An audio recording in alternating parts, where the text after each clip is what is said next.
তো welcome student to my new video. আজকে যে নোটিফিকেশনটা নিয়ে তোমাদের সামনে আসলাম সেটা হচ্ছে তোমরা যারা 2025-26 অর্থাৎ সেমিস্টার সিস্টেমের অন্তর্ভুক্ত অর্থাৎ ক্লাস 11 এবং ক্লাস 12-এর ছাত্রছাত্রী, তোমাদের অনেকদিন আগে নোটিশ এসেছিল একটা যে তোমরা পরীক্ষার সময় থিওরি বা প্র্যাকটিক্যালে ক্যালকুলেটর ইউজ করতে পারবে না। তো সেই বিষয় নিয়ে অনেক বিতর্ক হয়েছিল বিভিন্ন শিক্ষক মহলে, বিভিন্ন গার্জেন মহলে।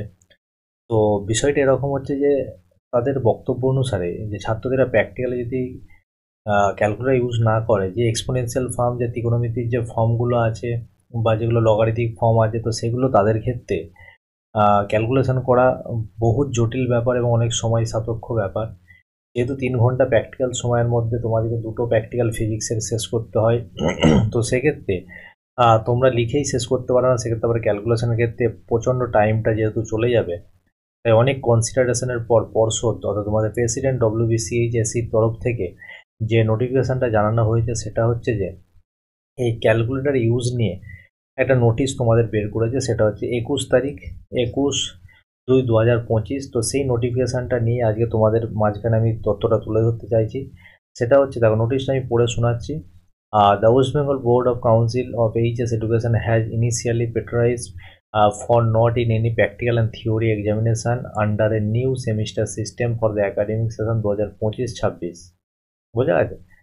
The undersigned has obtained several requests from the different stakeholders and support along the calculator, especially practical examination। যেটা আমি তোমাদেরকে বললাম যে প্র্যাকটিক্যাল এক্সামিনেশন ক্যালকুলেটর ব্যবহার নিয়ে যে বিভিন্ন মহলে যে কথাটা উঠেছে, সেই বিষয়ের ভিত্তিতে পর্ষদ জানিয়েছে যে ছাত্রছাত্রীরা অর্থাৎ ক্লাস 11 এবং 12-এ যে ছাত্রছাত্রীরা আছে তারা প্র্যাকটিক্যাল পরীক্ষার সময়তেই শুধুমাত্র ক্যালকুলেটর ইউজ করতে পারবে, কারণ সেখানে বিভিন্ন নর্মাল, ট্রিগনোমেট্রিক, এক্সপোনেনশিয়াল এবং লগারিদমের যে ফাংশন আছে সেগুলো হাতে ক্যালকুলেশন করা বিভিন্ন জটিল সাপেক্ষ ব্যাপার। তো সেক্ষেত্রে ক্লাস 11 এবং 12-এর ছাত্রছাত্রীরা 2025 এবং 26 সেশনে তারা প্র্যাকটিক্যাল পরীক্ষার সময় অবশ্যই ক্যালকুলেটর ইউজ করতে পারবে। কিন্তু সেই ছাত্রছাত্রীদেরকে এই কথাটাও মনে রাখতে হবে, তারা কোনো থিওরি পরীক্ষার সময় অর্থাৎ থিওরি পরীক্ষার সময় 11 বা 12-এর অর্থাৎ যারা এই সময় 11 সেমিস্টার 1 সেমিস্টার 2 পরীক্ষা দিবে 3 তারিখ থেকে, এবং যারা সেমিস্টার 2 পরীক্ষা দেওয়ার পর সেমিস্টার 3-তে উঠবে বা সেমিস্টার 4-এতে উঠবে, সেক্ষেত্রে তারা কোনো থিওরি পরীক্ষার সময় ক্যালকুলেটর ইউজ করা যাবে না। ক্যালকুলেটর প্রোহিবিটেড রেগুলেশন অনুসারে খুবই তোমাদের নিষেধ আছে। তো তোমরা যদি ক্যালকুলেটর থিওরি পরীক্ষার সময় নিয়ে যাও, তোমাদের সেগুলো জমা নিয়ে নেওয়া হবে। তো অবশ্যই সেগুলো ধ্যান রাখতে হবে তোমাদেরকে। ধ্যান রেখে শুধুমাত্র এতটুকু তোমাদের মনে রাখতে হবে যে শুধুমাত্র তোমরা প্র্যাকটিক্যাল পরীক্ষার সময়তেই একমাত্র ক্যালকুলেটর ইউজ করতে পারবে। কোনো থিওরি পরীক্ষার ক্ষেত্রে কোনো ক্যালকুলেটর ইউজ করা যাবে না। তাই তোমাদেরকে পড়াশোনাটা এমন করে চালাতে হবে যাতে যে ক্যালকুলেশনগুলো তোমরা করবে ক্যালকুলেটর ছাড়াই প্র্যাকটিস করবে। যদি ক্যালকুলেটর সহ প্র্যাকটিস করো তাহলে পরীক্ষার সময় কিন্তু তোমাদের প্রচণ্ড অসুবিধা হবে। এবং নাম্বার প্যাটার্নের ক্ষেত্রে এটা তোমাদেরকে বলে রাখি, এমন কোশ্চেন সেট হবে যাতে তোমাদের মুখে তোমরা ক্যালকুলেশন করতে পারো, যেমন জয়েন্ট নিট বিভিন্ন পরীক্ষার ক্ষেত্রে যেরকমভাবে তোমরা ক্যালকুলেশন করো। ধরো জি এর মান 9.8, সেটা তোমরা 10 ধরে ক্যালকুলেশন করলে এইভাবে তোমাদেরকে ক্যালকুলেশন করে এগিয়ে যেতে হবে।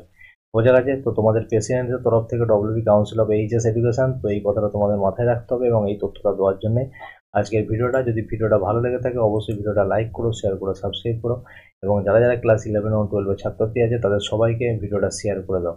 তো এই চ্যানেলে এরকম টিপস অ্যান্ড ট্রিক্স রিলেটেড এবং এডুকেশন পড়া ভিডিও সমস্ত কিছু বিষয়ে আপডেট পেতে অবশ্যই চ্যানেলটিকে লাইক করে রাখো, শেয়ার করে রাখো এবং অবশ্যই সাবস্ক্রাইব করে রাখো এরকম তথ্য সবার আগে পাওয়ার জন্য। তো ততক্ষণ সুস্থ থেকো, ভালো থেকো, পড়তে থেকো। দেখা হচ্ছে পরবর্তী ভিডিওতে।